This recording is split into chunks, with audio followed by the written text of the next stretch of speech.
Rock 100.5 KATT. It's Cameron Buchholtz, and I am here with comedian Mark Normand. What's going on, sir? Hey, good to see you, Cam. Good to be back. OKC, the numbers are shit. I don't know if I can Okay. say that, but they're horrible, and we're trying to save them. So I appreciate you having me. Yeah, absolutely, man. You're going to be at the Criterion tomorrow night. They're in Bricktown, and it's awesome, man. Because it's if whether it's selling well or not, you're still in the big theater. So that's a Yeah, because it's kind of it's awesome. weird because yeah, I mean, hey, it's an honor, and I'm grateful and happy to be there and gay. But it's weird. I've done that one room we did in that weird upstairs theater thing, kind Hmm. of black box, whatever that cool room was. And then I Yeah, did the club. We sold out. We added shows at Bricktown, and then now I'm selling. Is there a rodeo in town? What happened? I don't know, man. You're against Alonzo Bowden at Bricktown. Maybe he's stealing your whole audience. Ah, that son of a bee. Black people, they're stealing our jobs. I don't even know if That's that's a stereotype. it could be. Who knows? It doesn't matter anymore, right? But yeah, That'd be no, great. Take jobs. but no. Sorry. You talk about you have really done kind of every type of room that you could do in Oklahoma City because most recently you also did the basketball arena with Bert Kreischer, which was crazy. Yes, So that it's was just incredible. Oh, sorry. oh no, you're good. It's the nature of Zoom. But Hate Zoom. now We all turn into Mitch McConnell. you're like 2 months into this theater tour, your first big theater tour. So how has that been going? I mean, is it a different thing in your head, or how does it kind of work?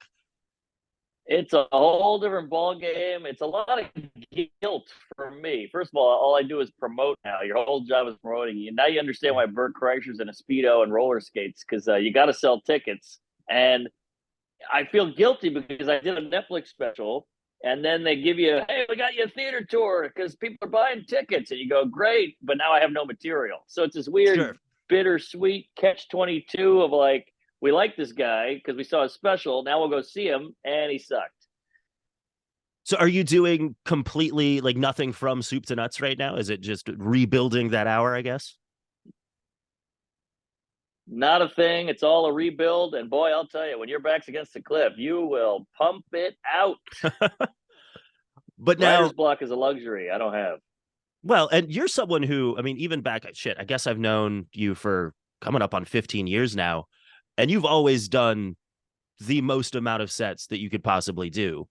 So it must sort of be Yes. nice now to be able to say that, well, most of these sets are now in the best of venues. You're not doing laundromats and stuff anymore. It is great. 100%. I'm doing these beautiful theater. I just did Europe. We did all these great rooms. I'm doing the Wilbur, the Paramount, all these amazing rooms all over the country. But again, I feel horrific guilt that these people got a ticket, and I'm like, "What's up with Taylor Swift, huh? She sucks." And they're like, "Yeah, good one."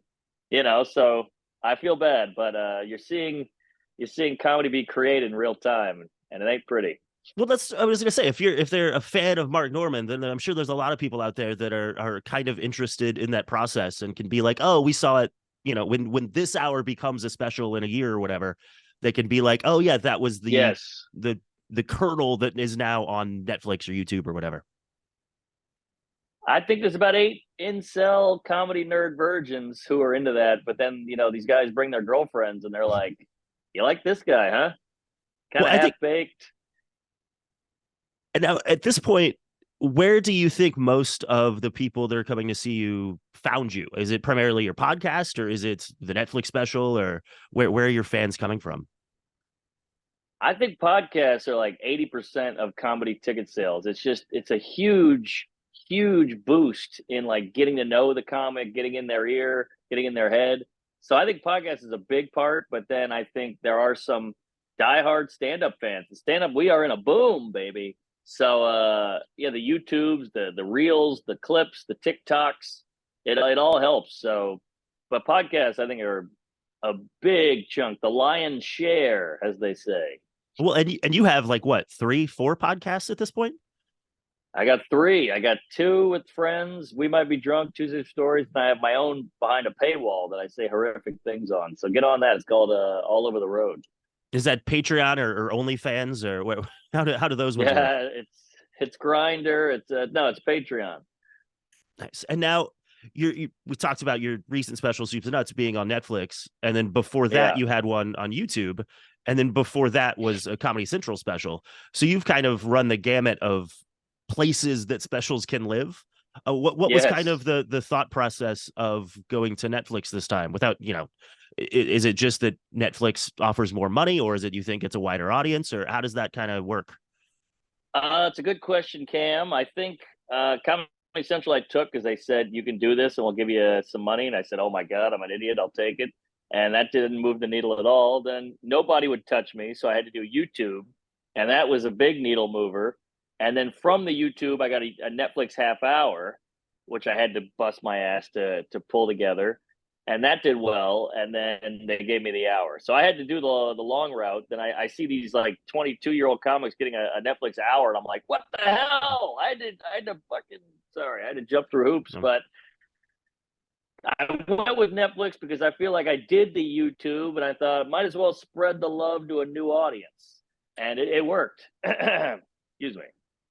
And I feel like a lot of people are going YouTube just because it seems it's probably easier, but also, I mean, I'm assuming the ad revenue turns out well and stuff without getting too in the weeds about money stuff. But not really, not a lot of money, no, okay, not great. No, if I'm being honest, yeah, it's pennies. it's what you get from your album streaming on Spotify at this point. It's just like, oh, there's that $13 from last year. Yes, you're gonna kill me, Cam, but I think I have to go. They Oh, bumped up another call right after no you, worries, and man. I was supposed to go at 1:10, but I gave extra time because I was late. So Oh, no worries, now dude. everybody's calling me. No, I awesome, man. suck. I'm sorry. No, all good, man. Well, I'll just see you tomorrow night, and everybody go out to the Criterion and see Mark Norman, man. Thank you. Come to the green room. Say hello. Yeah, yeah, absolutely will, man. And who's open for you tomorrow night? That's a damn good question. I think I got Russell Brand and Danny Masterson. All No, right. no, I don't know. We'll figure it out. I can't remember. All these queefs ask me to open, and I cave and say yes. Gotcha. So I have no idea. All right, fair You'll be enough. as shocked as I am. Cool. Well, awesome, man. We'll see you tomorrow night. All right, buddy. Good to see you, and praise Allah.